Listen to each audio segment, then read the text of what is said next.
Assalamualaikum warahmatullahi wabarakatuh. Halo guys, selamat pagi.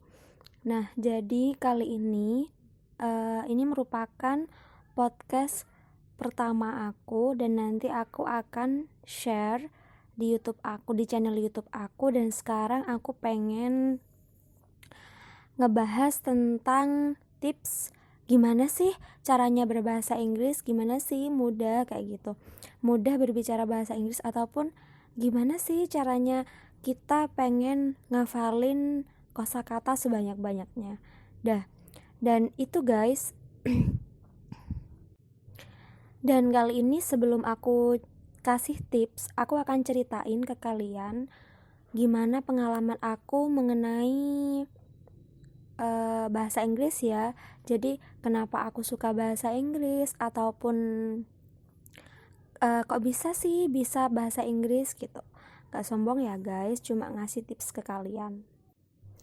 Oke, jadi kali ini dulu pas waktu aku di MI atau di elementary school, I like English so much. Jadi aku suka bahasa Inggris banget, dan waktu itu nilaiku tertinggi.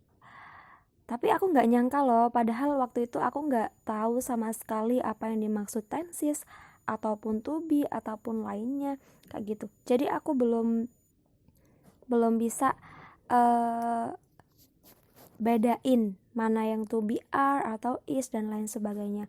Dan kebetulan waktu itu aku sama guru bahasa Inggrisku suruh langsung ikut lomba proseni tingkat Jawa Timur. Wow, betapa deg-degan, bukan keren ya, tapi kayak hatiku deg-degan, gimana sih rasanya, ntar gimana kalau aku nggak bisa gitu. Kan waktu itu emang kebetulan banget buat aku. Dan waktu itu aku juga merasa kayak minder banget, karena aku ngerasa sainganku banyak dari sekolah mana saja kayak gitu kan ya. Dan waktu itu aku langsung ikut lomba tersebut, dan alhamdulillah meskipun hanya harapan, dan aku bersyukur banget, itu pengalaman pertama aku. Dan waktu itu aku langsung suka banget bahasa Inggris, dan aku pengen lebih belajar lagi mengenai bahasa Inggris. Dan ketika aku udah SMP atau MTS, aku mondok guys di Madura, salah satu pondok tertua. Dan waktu itu aku MTS, aku belum tahu sih, tapi di pondok aku, di komplek aku, di situ aku dites, karena setiap sore aku ada kursus bahasa Inggris, dan kebetulan banget tuh buat aku. Jadi aku punya kesempatan lebih dong buat belajar bahasa Inggris itu. Dan waktu itu aku tes, dan akhirnya aku masuk kelas E. Ya gak apa-apa lah, kan masih awal, aku mikirnya gitu, kan masih awal juga, belum terlalu lama gitu. Jadi nanti aku bisa belajar masih pada senior, ataupun sama yang lebih menguasai bahasa Inggris, seperti itu. Jadi waktu itu aku deg-degan banget, dan aku setiap hari ikut kursus itu karena itu wajib ya. Dan aku masuk kelas E, dan tiba-tiba aku lama-kelamaan tuh, berbulan-bulan, aku udah mulai bisa, aku udah mulai dikit-dikit ngafalin kosakata kayak gitu. Dan waktu itu aku SMA, dan SMA itu tiba-tiba salah satu tutor di kamar bahasa Inggris tersebut, kan di pondok aku ada 2 lembaga, ada lembaga bahasa Arab dan lembaga bahasa Inggris. Dan waktu itu aku diminta untuk masuk kamar bahasa Inggris. Ini apa gitu kan, aku merasa kayak gak pantas, terus kayak minder, dan kayak ceroboh banget sih aku kayak gitu. Dan mungkin aku waktu itu mikirnya, masuk gak ya, aku mau gak ya. Dan waktu itu emang tanpa tes, masuk kamar itu tanpa tes. Dan setelah itu aku mikir, dan aku mikirnya sih gini, gak apa-apa lah El, terima, kan kesempatan gak akan datang 2 kali. Mungkin di kamar itu kamu lebih bisa menguasai, dan kamu lebih dipercaya di kamar itu. Mungkin aku kayak gitu. Dan aku bahagia banget karena waktu itu hari ulang tahun aku guys. Oke, jadi akhirnya aku mau masuk kamar itu, dan pas hari ulang tahunku aku langsung pindahan ke kamar itu. Dan akhirnya sampai berbulan-bulan, sampai bertahun-tahun, selama 3 tahun tersebut aku di kamar itu, akhirnya aku mikirnya, wah, aku sih belum sempat mikir ke jurusan kuliah aku, cuma aku masih mikir pengen belajar, pengen tahu kayak gitu kan. Soalnya kalau di kamar aku tuh lebih banyak prakteknya kayak gitu, seperti pidato, lain-lain kayak gitu kan, puisi juga. Dan waktu itu sih aku nggak sempet mikir mau kuliah jurusan bahasa Inggris, cuma alhamdulillah aku pas mau lulusan aku dapat bidik misi, dan aku mikirnya kayak gini, aku mau ngambil jurusan apa, masa aku mau ngambil ekonomi, manajemen kayak gitu kan. Dan aku nggak terlalu suka mengenai tentang akuntansi kan. Ya memang sih jurusan aku, tapi aku belum terlalu terlalu respect ke jurusan itu. Dan akhirnya aku mutusin untuk ambil bidik misi aku, dan aku ngambil jurusan bahasa Inggris. Dan waktu itu aku sih nggak terlalu kepikiran ke jurusan bahasa Inggris itu, tapi aku mikirnya aku bisa dan aku pengen ngambil itu, kapan lagi kalau bukan sekarang kayak gitu. Akhirnya aku ambil bidik misi aku dan aku daftar di SNPTN, di semua di SNPTN, dan waktu itu aku ngambil di Universitas Negeri Malang, dan itu emang impian aku banget. Akhirnya aku daftar di SPAN PTKIN, aku juga daftar sampai SBMPTN, dan waktu itu aku SBMPTN-nya tesnya di UNESA Surabaya karena aku ngambil di Malang, tapi kuotanya udah habis, jadi aku terpaksa harus tes di Surabaya.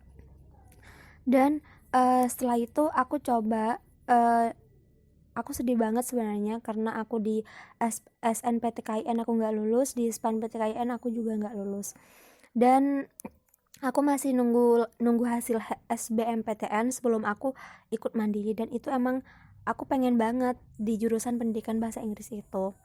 Akhirnya waktu itu aku selesai tes, dan waktu pengumuman aku bukan cuma shock, tapi aku sedih banget, dan itu aku merasa jadi beban buat aku karena waktu itu aku harus melihat tes hasil akhir ya, dan itu aku merasa itu masa depanku kayak gitu. Gimana sih kalau aku tiba-tiba kehilangan masa depanku? Dan waktu itu aku nangis, sedih, rasanya nggak pengen makan, nggak pengen minum, nggak pengen ngapa-ngapain. Dan aku nggak lulus guys di Universitas Negeri Malang. Oke, jadi aku masih mikir, wah aku mau daftar di mana, dan jalan terakhir tuh harus mandiri. Dan akhirnya orang tua aku menyetujui kalau aku mau daftar di UIN Maliki. Nah, jadi UIN Maliki ini di Malang juga, dan akhirnya waktu itu aku langsung daftar mandiri, tapi aku juga mengajukan bidik misi aku, dan waktu itu aku diantarin sama ayah aku ke Universitas Islam Negeri Maulana Malik Ibrahim di Malang. Dan waktu itu aku langsung tes, dan aku merasa yakin banget kalau aku di universitas itu bakalan lulus karena namanya juga alumni pesantren, aku mikirnya gitu, dan aku bisa ngerjain itu semua. Dan waktu itu aku nunggu pengumuman sampai seminggunya atau setelah beberapa hari itu aku tes. Akhirnya aku sama senior aku semuanya dikasih support dan lain-lain lah pokoknya. Dan akhirnya aku lihat hasil tes kemarin itu, jadi aku deg-degan banget karena itu aku merasa ini perjuangan terakhir aku, dan kalau aku nggak lulus aku harus kemana gitu kan. Nah, jadi waktu itu aku langsung lihat, dan aku kan ngambil 3 jurusan waktu itu, tapi aku Sedih banget karena di 3 jurusan itu namaku nggak ada. Sampai aku lihat 10 kali dan bahkan berulang-ulang namaku nggak ada guys di file pelulusan tersebut. Dan aku sedih banget, aku shock, aku nggak tahu mau kemana, aku harus bawa kemana masa depanku. Dan aku pengennya tetap kuliah di pendidikan bahasa Inggris, di jurusan pendidikan bahasa Inggris.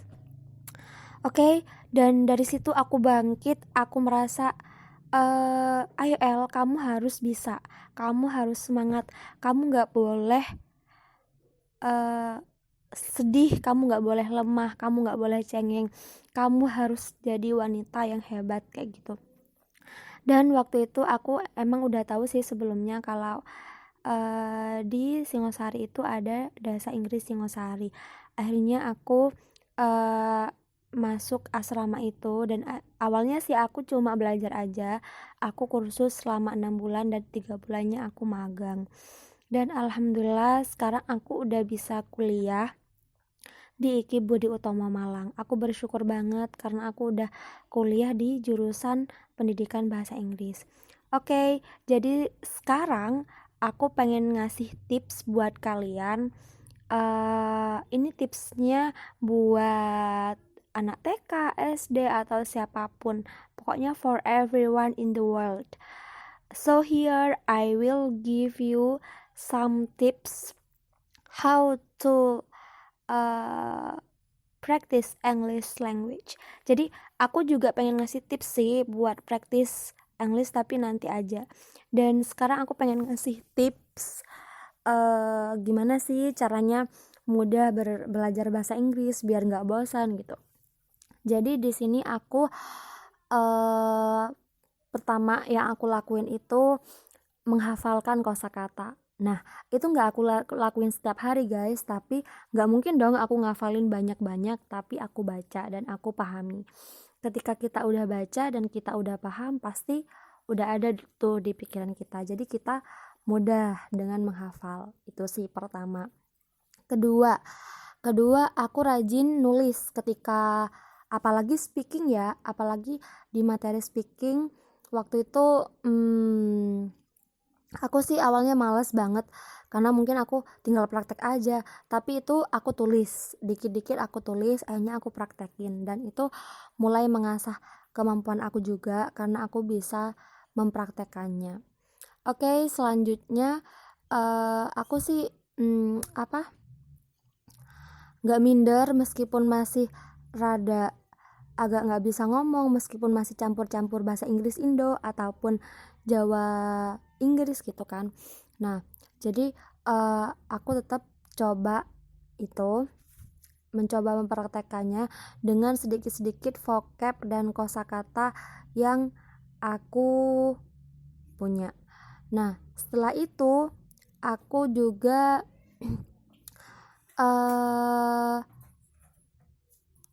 belajar dengan senang. Jadi aku nggak merasa bosan. Jadi aku ketika mengajarkan kepada mereka tuh siswa aku aku nggak merasa bosan, bahkan mereka senang karena ketika kita belajar ataupun mengajar nggak langsung stuck waktu itu juga. Jadi kita harus punya planning apa aja tuh yang harus kita kasih ke mereka. Jadi mereka nggak merasa bosan ataupun pengen udahan belajar kayak gitu, enggak. Dan selain itu aku pengen tunjukin video-video ya, aku nonton YouTube juga yang dari video-video orang luar negeri yang bisa buat motivasi aku, support aku untuk terus belajar bahasa Inggris seperti itu. Sebenarnya nggak sulit, dan kita cuma tinggal mempraktekannya dalam kegiatan sehari-hari kita. Dalam contoh hal kecil saja, kita kalau lagi ada di rumah kita bisa nunjukin bahasa Inggrisnya pintu ataupun jendela yang kayak gitu. Jadi untuk benda-benda umum saja. Oke guys, jadi mungkin hanya itu dari aku, dan semoga tips kali ini bermanfaat. Please keep fight always and keep healthy always, and then always be happy in our life. Jadi jangan sedih-sedih terus, jangan galau-galau terus ya. Jadi kita bahagiain aja. Semoga bumi ini lekas membaik dan kita bisa beraktivitas seperti biasanya. Oke guys, thank you. Wassalamualaikum warahmatullahi wabarakatuh.